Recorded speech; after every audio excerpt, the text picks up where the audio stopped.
Depuis l'arrestation du directeur de cabinet du chef de l'État Vita Kamere et de l'homme d'affaires libanais Sami Jamal dans l'affaire de maisons préfabriquées, l'opinion a tendance à perdre les repères qui définissent un état de droit. Cela semble être la conséquence d'avoir raté durant des décennies la jouissance d'une justice indépendante comme il est prescrit dans la Constitution. C'est la première fois qu'on voit une si haute autorité passer par le chemin que passe Vital Kamere. Nous aimerions aussi que son procès soit exemplaire. L'état de droit n'est pas synonyme de l'arrestation et de l'humiliation des plus hauts dignitaires du pays, encore moins celle du Congolais lambda, comme une certaine langue a tendance à faire croire à l'opinion avec l'arrestation et l'humiliation du directeur de cabinet du chef de l'État. En plein état de droit, seul le respect de principes compte, à savoir l'indépendance de la justice, l'égalité de tous devant la loi et le respect strict de cette loi qui fixe les règles, les droits et les devoirs du citoyen et de l'État. L'état de droit que veulent les Congolais n'est pas celui d'une justice qui règle des comptes, mais celui d'une justice où celui qui a tort ait tort honnêtement et celui qui a raison ait raison honnêtement. L'affaire Vita Kamere et Sami Jamal est une bonne illustration de cet déphasage qu'il y a dans les dysfonctionnements d'une justice qui tente contre vents et marées à récupérer la pleine jouissance de son indépendance longtemps perdue. L'histoire nous renseigne que c'est un long processus qui fait toujours ses victimes. Il ne va pas échapper. En ce qui concerne Vita Kamere, le directeur de cabinet du chef de l'État a été, pendant plusieurs mois, victime d'un montage de plusieurs délits imaginaires bien préparés dans des officines par des communicateurs chevronnés dans le but de réduire suffisamment sa sympathie et le respect de l'opinion envers sa personne. Son arrestation le 8 avril 2020 n'est venue que l'humilier davantage en violant toute la notoriété de ses fonctions sous le regard d'une opinion préparée psychologiquement à accepter toutes les accusations mensongères montées contre lui sans faire intervenir la raison.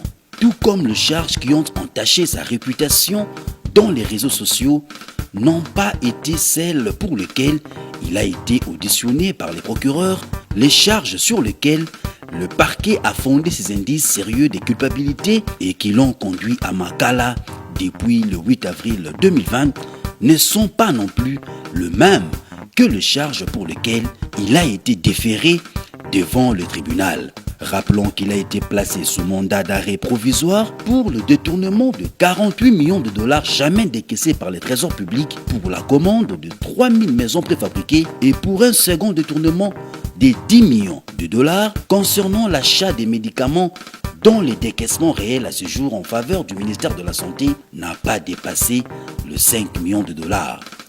Tout semble que les infractions ont été modifiées plus tard dans le but de rendre conforme son arrestation que d'aucuns a qualifié d'arbitraire car n'ayant pas respecté la procédure d'une instruction bien faite. C'est ainsi que les charges qui pèsent sur lui aujourd'hui devant le tribunal concernent une autre affaire, à savoir un détournement de 47 millions de dollars en rapport avec la commande de 1500 maisons préfabriquées, un détournement de 2 137 500 dollars concernant la commande de 3000 maisons préfabriquées, un détournement de 1 154 600 dollars en rapport avec le dédouanement des maisons au port de Dar es Salaam, ainsi que le bénéfice d'un terrain via sa belle-fille pour l'attribution du marché de 1500 maisons à la société du Libanais Sami Jamal.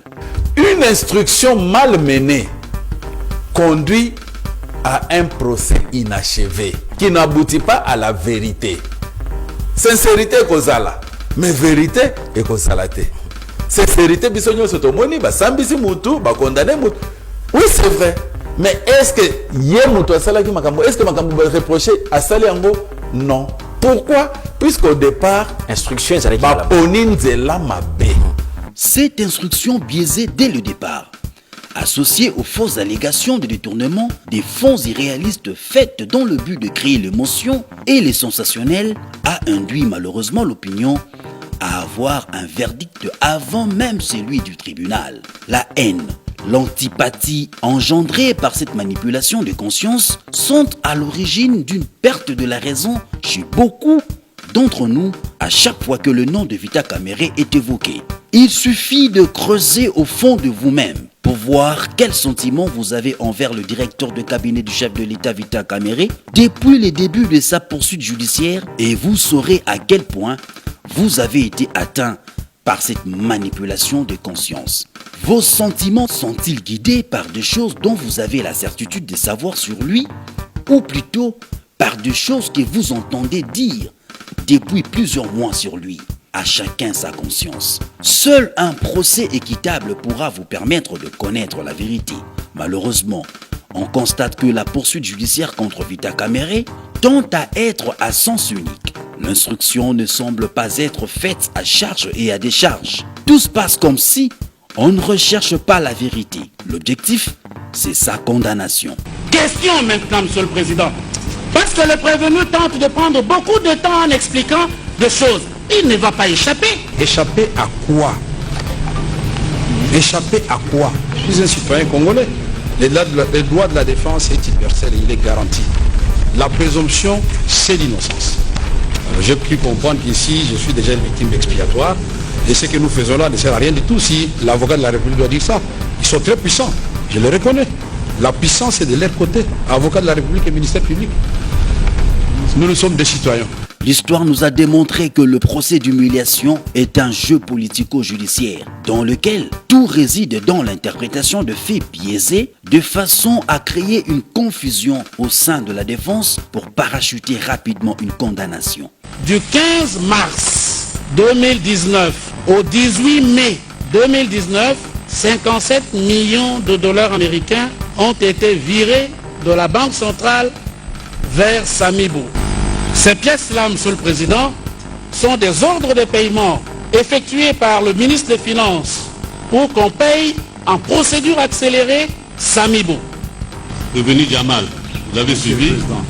Donc du 15 mars au 28 mai, vous avez perçu la somme totale de 57 millions et quelques de dollars pour la construction de ces maisons préfabriquées. Pardon. Vous les confirmez? Je te confirmé 100%. 100%. Voilà. Il les confirme. Je voudrais que le tribunal puisse m'aider à comprendre.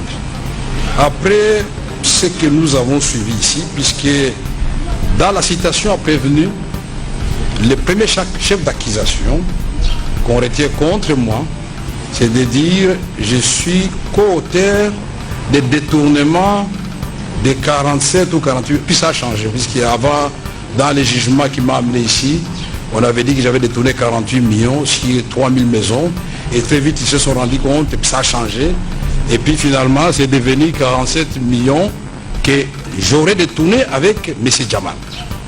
De tout ce que j'ai entendu ici, ma femme, mes enfants, le peuple congolais, le président de la République et toutes les personnes de bonne foi ont suivi ce débat-là, le ping-pong. Je voudrais qu'on puisse m'aider, je vais répondre à votre question, votre honneur, mais qu'on puisse m'aider à comprendre pourquoi je me trouve à Makala au regard de cette première charge-là. Nous avons tous constaté que les avocats de la partie civile ne se sentent pas valablement prêtés au débat de pièce contre pièce pour prouver un détournement de fonds par Vita Kamere. Par contre, ils ont sorti une nouvelle théorie pour expliquer le fait qu'ils reniaient les documents valablement signés par l'État qu'ils représentent pourtant. Une idée bien conçue s'énonce clairement et les mots pour l'expliquer viennent aisément des temps. S'agissant des détournements, c'est une infraction d'intellectuel. Ce n'est pas la même chose qu'un vol à la tire. Je vous dis que s'il s'agit d'une infraction d'intellectuel. Et vous ne pouvez la démonter que si vous êtes vous-même un véritable intellectuel. Et nous le ferons. Je ne parle pas du détournement ordinaire où on a mis deux bonbons et que quand tu arrives, tu prends le deux, il n'y a rien. Mais ici, c'est plus technique que lorsque tu arrives, tu te rends compte que les deux bonbons sont là, mais pourtant les deux bonbons ne sont pas. La loi pénale est de stricte interprétation.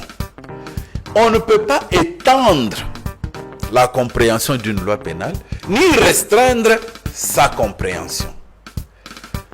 On l'interprète tel qu'elle est libellée.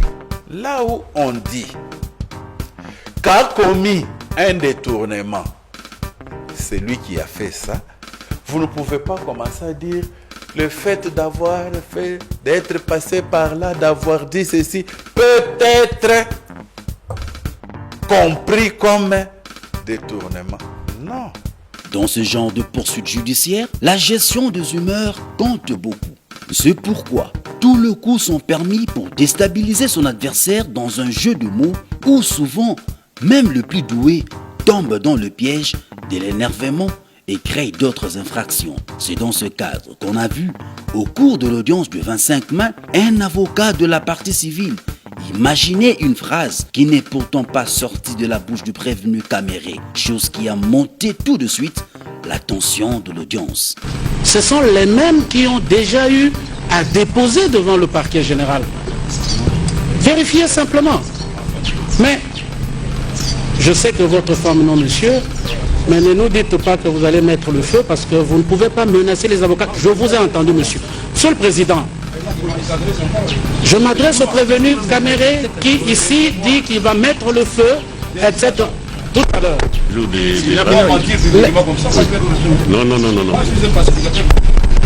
Cette stratégie utilisée par l'avocat de la partie civile est ordinaire et ça arrive souvent dans plusieurs audiences quand l'accusation est à court d'arguments. Le but poursuivi en attribuant cette fausse phrase au prévenu Caméré était de l'énerver pour créer un incident que l'enfoncerait davantage. Malheureusement, beaucoup n'ont pas compris le jeu et ont eu leur propre interprétation, allant malheureusement dans le sens contraire de la raison au lendemain de l'annonce du décès brutal et inexpliqué du juge Raphaël Yanni qui instruisait le dossier.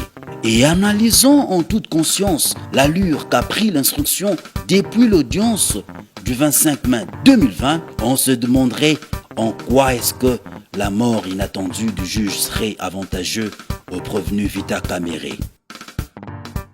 À part son épouse qu'on veut voir à la barre contre lui, son cousin Daniel Massaro, pourtant cité comme témoin croupi en détention, suite à une photo montée qui a circulé sur les réseaux sociaux, lui attribuant un pactole de 1 million de dollars qu'il aurait reçu de Sami Jamal. Et qui lui aura valu une invitation à comparaître au parquet général de Kinshasa Matete, mais sans toutefois être cité dans la citation à prévenu qui a déféré Vita Caméré devant le tribunal. Sa vie n'est pas moins en danger que celle de son cousin Vital Caméré.